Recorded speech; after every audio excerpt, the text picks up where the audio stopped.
چند روز قبل صحیفه خصوصی عادل ناظر خبرنگار تاجیک در شبکه پیامرسان تلگرام وقتی کاری به طور مرموز یک بار تغییر یافت. دیرتر معلوم کرد که صفحه‌اش را در تلگرام شکستند و تمام معلومات حفظ کرده‌اش در این پیامرسان پاک شده است. چون من سیر تشویش بودم نتونستم که در آمده همون وقت پیشگیری کنم. من باید که همون وقت پیشگیری کردم.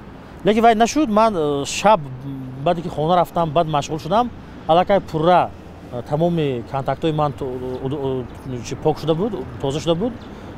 تمام گروه‌هایی که من در اونجا اعضا بودم همش نیست شده بود و به جای عکس من عکسم نداشتم، به جای همون عکسی که در اواتارکای میمونند یا که در استوری میمونند عکس یک دخترک پیدا شده بود و از نام همون دخترک گویا که به آدم‌هایی که به من تمام ناشناس هستند اعلان رکلام وای میرفت. رکلام کدام مهمانخانه یا که تور فیرمای توریستی همین خیلی رکلام میرفت که من دیگه پیشنهاد گرفتم نتونستم.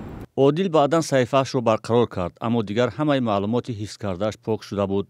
همین گونه یک هفته اخیر چند نفر شکایت کردند که صحیفه خصوصیشون را در پیامرسان‌های تلگرام و واتساپ شکستند و حتی از طریق رقم تلفنشون با نام شخصی نامعلوم صحیفه کشیدند. حتی متخصصان فناوری‌های نوین میگویند خودشون بی‌خبر ماندند که به پیامرسانشون حمله شده است. وقتی که ما در یگان پیام رسانه‌ها مسنجرها ثبت نام میشه SMS میاد برای فعال گرداندن همون اکانت. لیکن وای SMS چگونه به نفر میرود که با تلفن ما دسترسی ندارد، چگونه به نفر میرود که و چه خیلی دسترسی پیدا کرده به همین SMS، این یک سوال کشاده است که بسیارتر از شکسته شدن سیستم های یا پروایدران شهادت میدهد یا مرکز یگانه کمیونیکاسیونی. برخی کاربران شبکه‌های اجتماعی که پیامرسان‌هایشان رخ نشده است شکایت دارند که بیشتر مشتریان شرکت موبیلی تیسل هستند، ولی این شرکت در شرح یکی از کاربران در فیسبوک چنین پاسخ داده است. چنین حادثه در تاجیکستان به وقوع آمده است. فروختن سیم کارت یک نفر به نفر دیگر وجود ندارد. به مثل آن که به نفران غیر اجازه دسترسی پیدا کردن به رقم سیم کارت دیگران ناممکن است.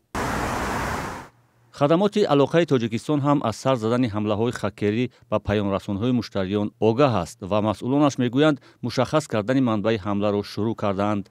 ما کاربری داریم در شرکت‌ها و شرکت‌ها دویم در کار. این یک هفته زیاد شد امی خکرس که اتاک و دیگه از خارج کشور است.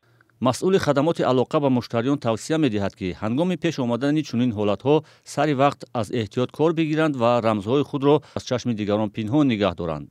در گذشته موردهای رخنه شدن صحیفه‌های کاربران در فیسبوک در تاجیکستان ثبت شده بود.